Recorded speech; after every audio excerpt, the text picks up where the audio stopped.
We have Miss Preity Upala, an international keynote speaker and astute political commentator, who was recently awarded the Youth Iconic Leader of the Year at the Women's Economic Forum in Delhi. She is a geopolitical and international relations expert. She is also a certified Dharma ambassador and very passionate about global cultural issues. She will enlighten us upon dharmic feminism and how to elevate Indian soft power. I welcome you, ma'am, with my folded hands. Namaste, everyone. Namaste. Thank you, Anushka ji. Thank you, Preeti ji, and thank you, Siddharth ji, for inviting me to this amazing event. I'm honored to be here for the second Women Power Summit, here to honor the International Women's Day globally. And I think the world around everybody is taking a pause, taking a moment to think about what it means to be a woman in 2021 with everything that's going around the world. And I think that it's the same in India. In fact, it's a great time to really look at our own culture and history and see what answers lie there and what treasures lie there that could be, the missing link to maybe what's missing out there in the world, especially when it comes to this area of female empowerment, equality, feminism, and so on. So I would like to start with a famous quote. This is a famous Hindu verse from the Rig Veda. It says, "In woman is the form of all things, of all that lives and moves in the world. There is no jewel rarer than the woman, no condition superior to that of a woman."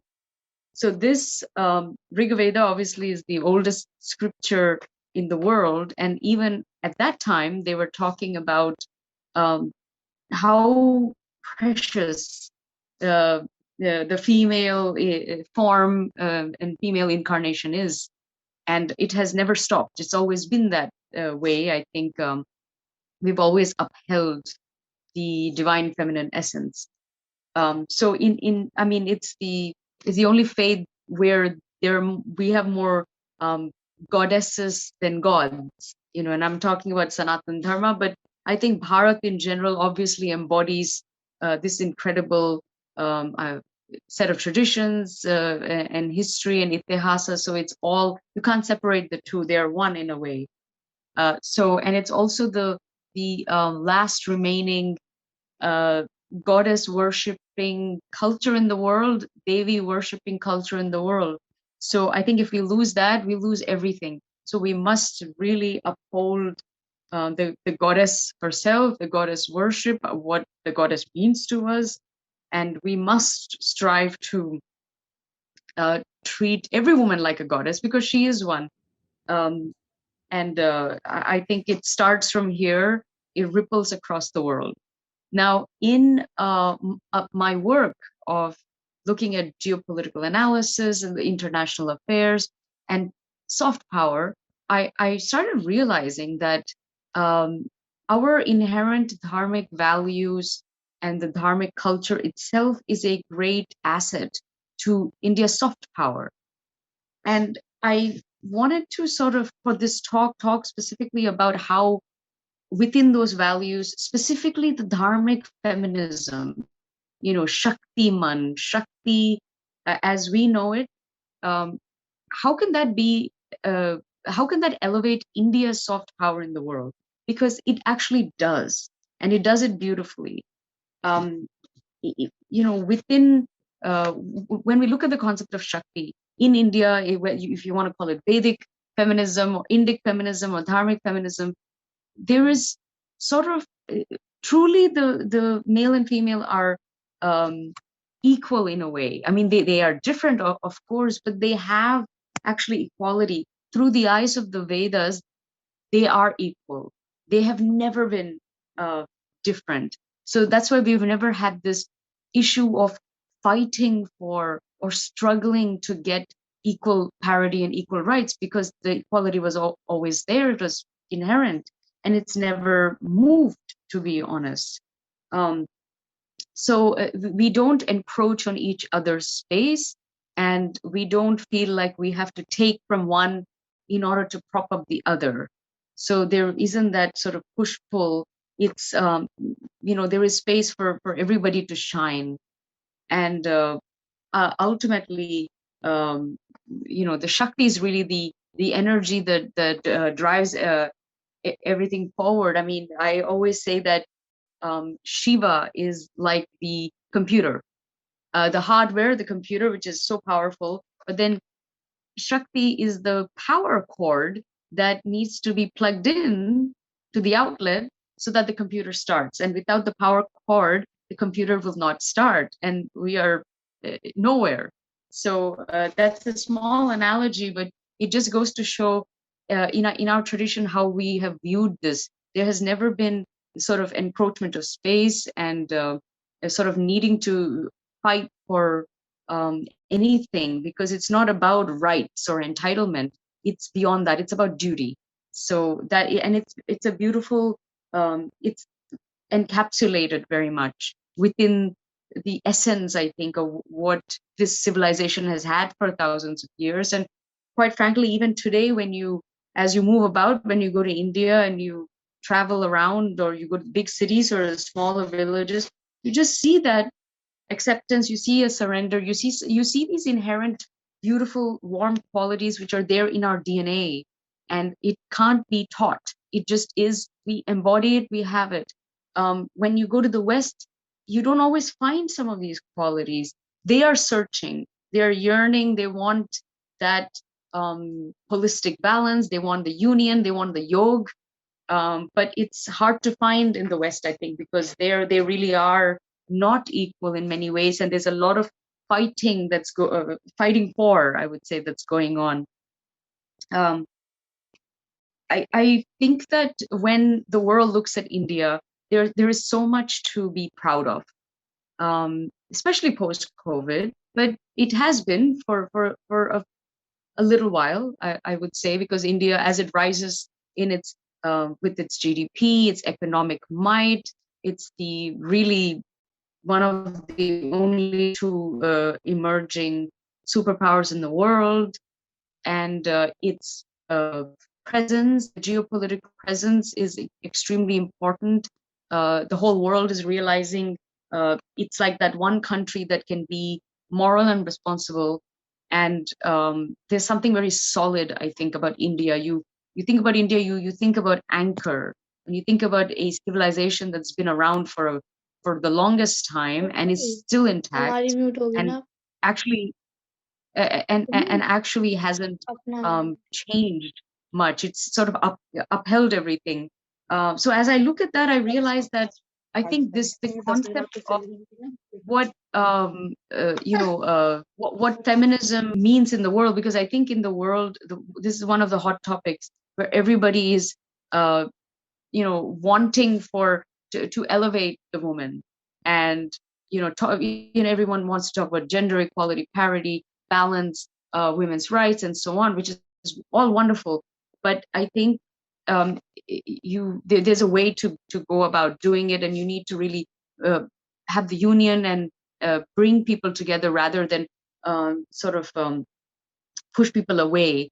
And feminism, the concept in the West, is going through an evolution. I think it's maybe morphing into something different. It's becoming very weaponized, very politicized. It's got a lot of things that don't work with it. There's an extreme version of it, which is not healthy for the society, and it sort of seemed to have been morphing into something a little unpalatable, and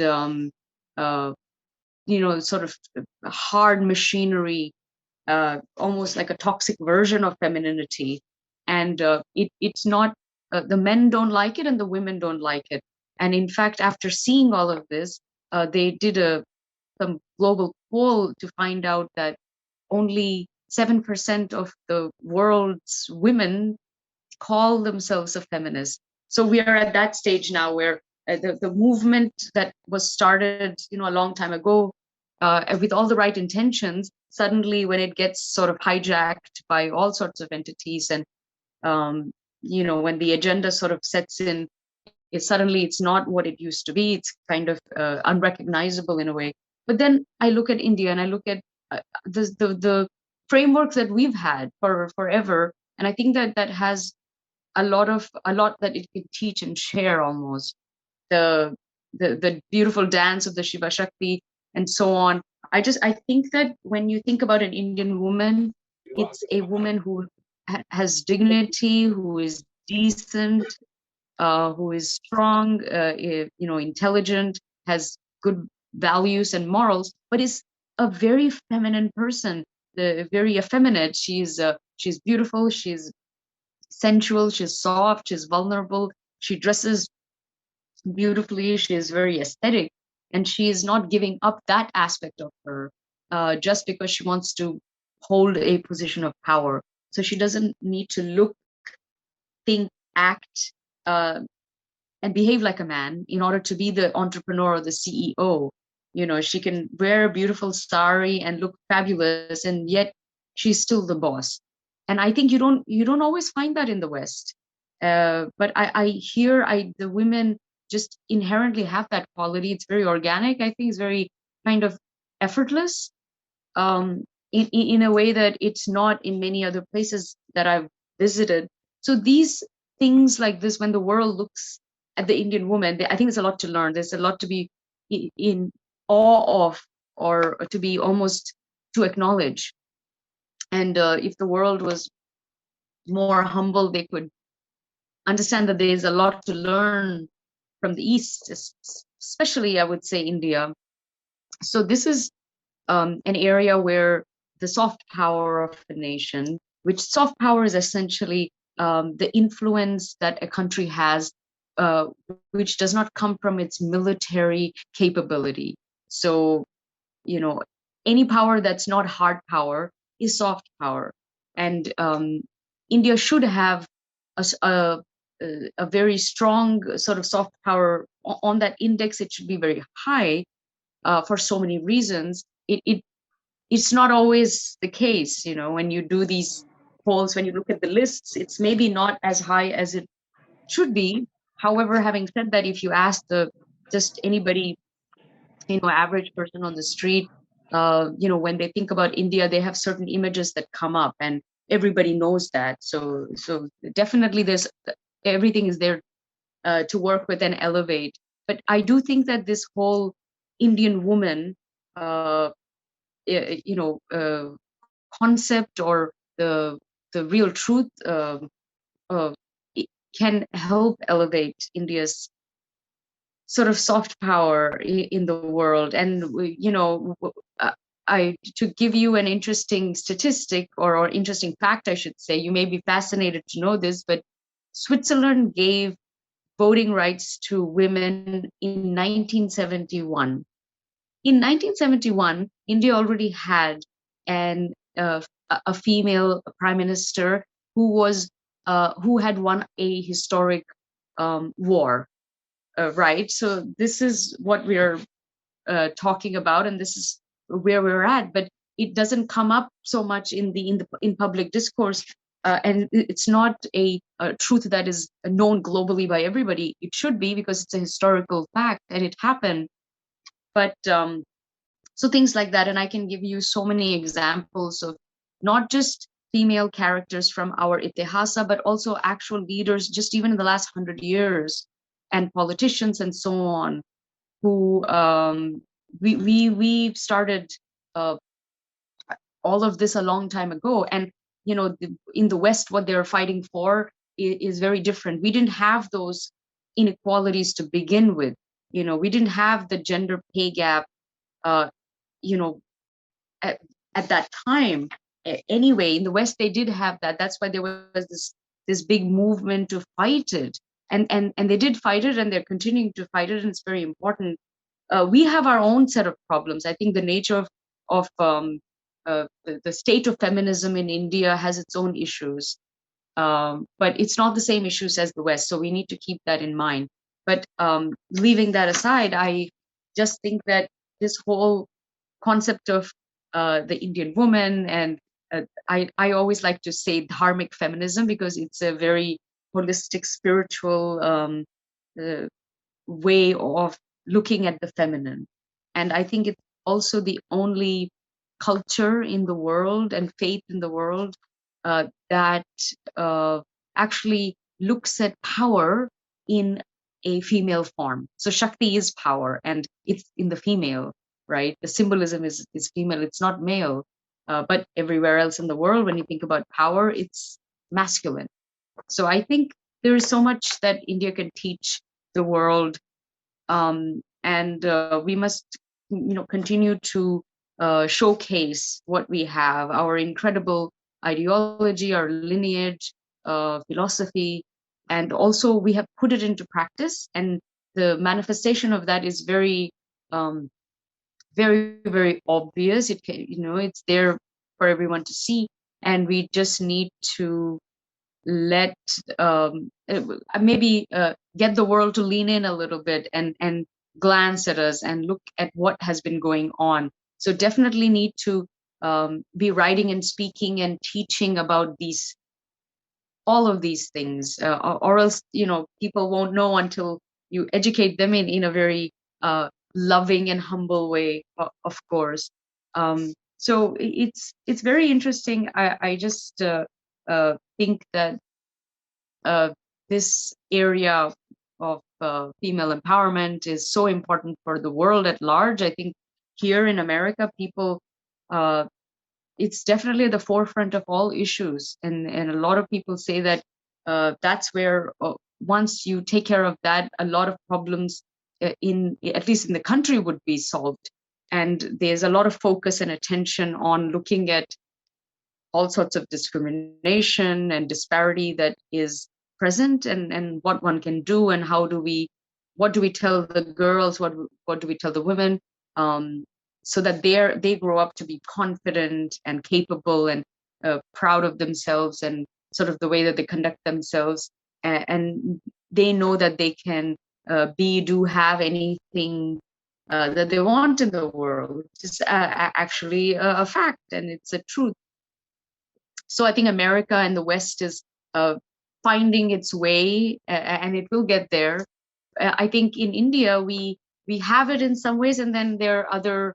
We are also trying to find ourselves, I guess, in another way. But just with this issue of the dharmic feminism and how it relates to Indian soft power, I think it can be enormous, and the world is certainly looking at India very closely right now, today, and it will for the next several decades, probably the rest of the century, because that's just the nature of how everything is working out geopolitically. You only have three major superpowers right now, and it's really looking at those powers very closely and asking, all countries would ask themselves, who would we want in charge of the world, and who would we not want in charge? And I think post-COVID, some of those questions have been answered. It puts India in a very amazing geopolitical sweet spot, one that we have not had, I think, maybe,